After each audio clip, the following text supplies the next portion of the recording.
Donc, nous avons vu tout à l'heure que pour décrire avec précision, n'est-ce pas, le mouvement d'un mobile, il faut en fait faire quoi? Il faut faire le lien entre un point de notre référentiel, n'est-ce pas, et un repère. Eh bien, il faut maintenant comprendre que dans la suite de ce que nous ferons, en réalité, lorsque l'on parlera de référentiel, on va directement en fait considérer que l'origine en fait de notre repère, l'origine de ce repère, du repère que l'on veut utiliser, sera en fait déjà un point de référentiel. En fait, on considérera tout simplement que le référentiel sera en fait logé au niveau de l'origine de notre repère. Donc ça, c'est déjà quelque chose qu'il faut avoir en tête parce que on ne va plus en fait nécessairement parler de l'ensemble. On va plus nécessairement parler de l'ensemble, mais on va tout simplement parler d'un point de l'ensemble. Voilà. Et c'est ce point-là qui appartient, qui est un point en réalité de notre référentiel, qui sera donc l'origine de notre repère.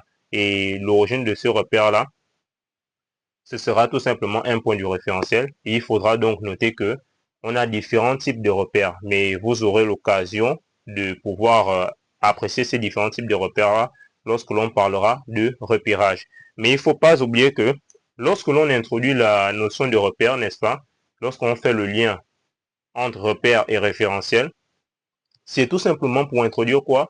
La notion de coordonnées. Et oui, faut bien comprendre que les coordonnées ici nous seront très utiles parce que c'est celles qui nous permettront en fait de faire quoi? D'écrire le vecteur position.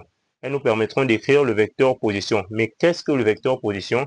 C'est tout simplement en fait ce que l'on appelle communément le vecteur OM. Mais le vecteur OM, c'est quoi? Vous remarquerez bien que quand on parle du vecteur OM, c'est un vecteur qui associe deux points, c'est-à-dire l'origine de notre repère, c'est-à-dire le point O ici, qui n'est autre qu'un point du référentiel, et la position, c'est-à-dire l'origine de notre repère, bien évidemment, et quoi tout simplement, et le point M, donc c'est-à-dire le mobile. Donc le vecteur position, c'est tout simplement un vecteur qui met en relation deux points, l'origine du repère et le point M lui-même. C'est tout simplement ça, le vecteur position. Donc, le repère associé au référentiel nous permet d'exprimer au mieux le vecteur position, qui n'est autre que le vecteur appelé généralement le vecteur OM. Après, peu importe la lettre, dès lors que ce sera toujours le lien entre l'origine du repère et un point représentant le mobile, ce sera en fait ça qui va représenter ce que l'on appellera le vecteur position. Donc, il faut également maintenant remarquer que vous avez vu comment j'ai eu à schématiser Baya. Eh bien, en physique, on ne va pas toujours schématiser le mobile par sa forme exacte, mais on va tout simplement résumer le mobile en un point. C'est ce que nous ferons généralement et maintenant tout le temps. On ne va pas schématiser la personne en elle-même. Il faudra bien comprendre cela.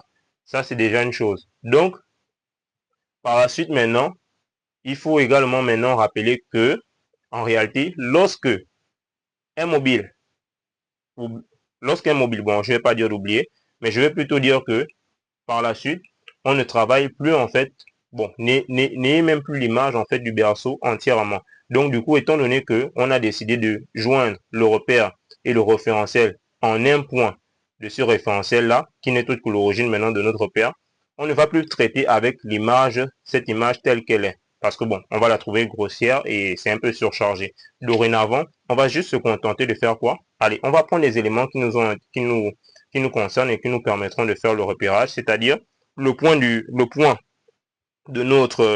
notre référentiel, n'est-ce pas? Le fameux point en question. Et on va dire le point représentant le mobile. Donc, maintenant, voici O. C'est l'origine d'un repère. Pour le moment, on ne sait pas de quel repère il s'agit, n'est-ce pas? Mais nous devons maintenant être en mesure de définir ce repère-là, n'est-ce pas?